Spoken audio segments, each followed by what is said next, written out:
कार्तिक मास महात्म कथा अध्याय 32। मुझे सहारा है तेरा जग के पालनहार। कार्तिक मास के महात्म का 32वां विस्तार। भगवान श्री कृष्ण ने आगे कहा, हे प्रिय, यमराज की आज्ञा शिरोधार करते हुए प्रेतपति धनेश्वर को नरकों के समीप ले गया और उसे दिखाते हुए कहने लगा, हे धनेश्वर, महान भय देने वाले इन नरकों की ओर दृष्टि डालो। इनमें पापी पुरुष सदैव दूतों द्वारा पकाए जाते हैं। यह देखो, यह तप्तवाचुक नामक नरक है, जिसमें देह जलने के कारण पापी विलाप कर रहे हैं। जो मनुष्य भोजन के समय भूखों को भोजन नहीं देता है, वह बार बार इस नरक में डाले जाते हैं। वह प्राणी जो गुरु, अग्नि, ब्राह्मण, गौ, वेद और राजा इनको लात मारता है, वह भयंकर नरक अतिशय पापों के करने पर मिलता है। आगे देखो, यह दूसरा नरक है, जिसका नाम अंधता मिस्र है। इन पापियों को सुई की भांति मुख वाले तमोत नामक कीड़े काट रहे हैं। इस नरक में दूसरे का दिल दुखाने वाले पापी गिराए जाते हैं।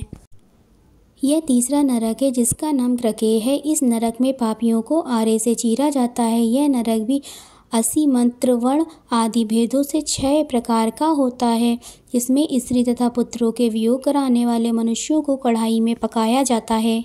2 प्रियजनों को दूर करने वाले मनुष्य भी असीमत्र नामक नरक में तलवार की धार से काटे जाते हैं और कुछ भेड़ियों के डर से भाग जाते हैं। अब अर्गल नामक यह चौथा नरक देखो, इसमें पापी विभिन्न प्रकार से चिल्लाते हुए इधर उधर भाग रहे हैं।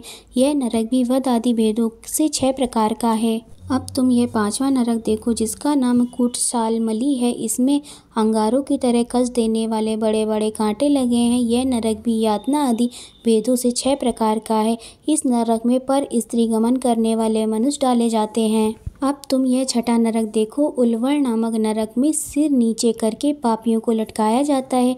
जो लोग भच्छा भक्ष्य का विचार नहीं करते, दूसरों की निंदा और चुगली करते हैं, वे इस नरक में डाले जाते हैं। दुर्गंध भेद से यह नरक भी 6 प्रकार का है। यह 7वां नरक है, जिसका नाम कुंभिपाक है। यह अत्यंत भयंकर है और यह भी 6 प्रकार का है। इसमें महापातकी मनुष्यों को पकाया जाता है। इस नरक में सहस्त्रों वर्षों तक यातना भोगनी पड़ती है।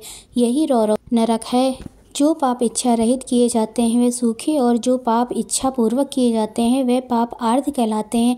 इस प्रकार शुष्क और आर्द्र भेदों से यह पाप 2 प्रकार के होते हैं। इसके अलावा और भी अलग अलग 84 प्रकार के पाप हैं।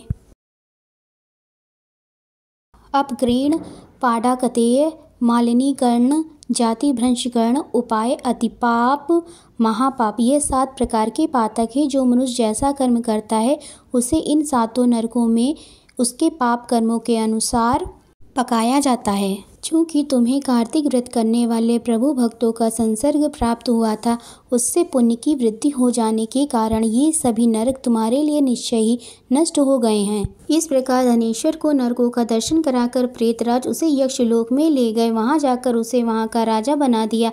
वहीं कुबेर का अनुचर धनक्षय के नाम से प्रसिद्ध हुआ। बाद में महर्षि विश्वामित्र ने उसके नाम पर तीर्थ बनाया था। कार्तिक मास का व्रत महाफल देने वाला है। इसके समतुलित अन्य कोई दूसरा पुण्य कर्म नहीं है। जो भी मनुष्य इस व्रत को करता है तथा व्रत करने वाले का दर्शन करता है, उसे मोक्ष की प्राप्ति होती है। ओम नमो नारायण, ओम नमो भगवते वासुदेवाय। आशा करती हूँ आप सभी को यह वीडियो अवश्य ही पसंद आई होगी। अगर आपको यह वीडियो पसंद आई हो तो प्लीज़ इसे लाइक करें, अपने दोस्तों के साथ इसे शेयर करें और हमारे इस चैनल को सब्सक्राइब अवश्य ही करें। राधे राधे।